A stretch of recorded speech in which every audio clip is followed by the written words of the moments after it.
So you've seen the full spectrum of sort of market entry mechanisms.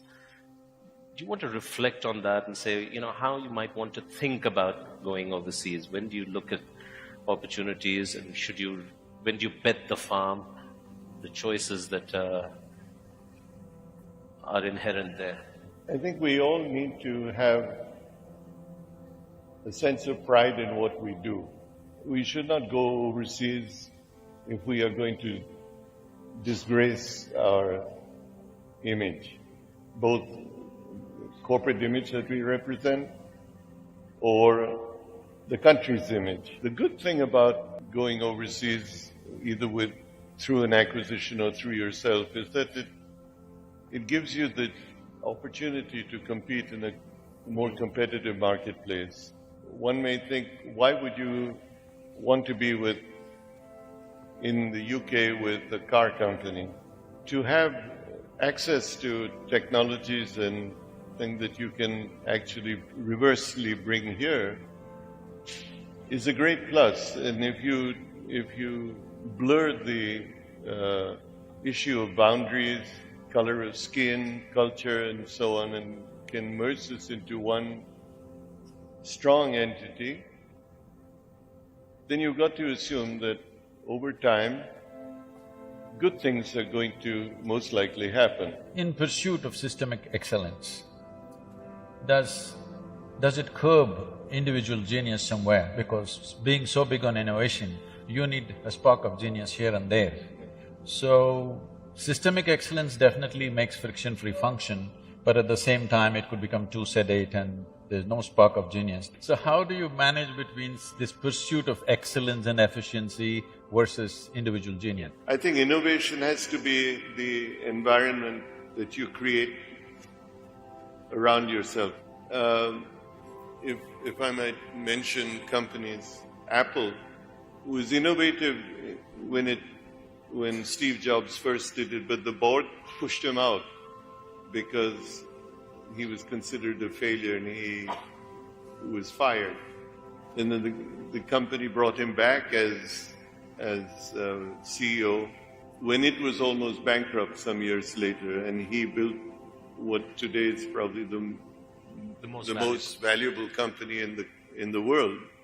And what he really did was he did everything different to what the book would say, but he created an environment very autocratically that opened innovativeness. In a nation like this, where we are busy producing an underdeveloped population, and all that we have is population, nothing else in this country. Unless we have an army of dedicated people on the ground who can educate and transform that situation, just trying to do something from the top, either from the government or even from a corporate sector, may not really take shape, because we have been in rural India working there.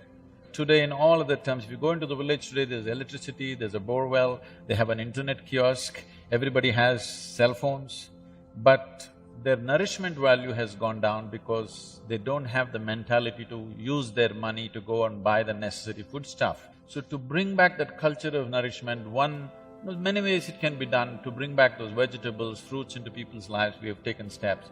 Now the next step we are planning is to start fish ponds in every village. Innovative ways of doing this has to happen, because this is a silent disaster which is just progressing and it'll overwhelm the nation at some point.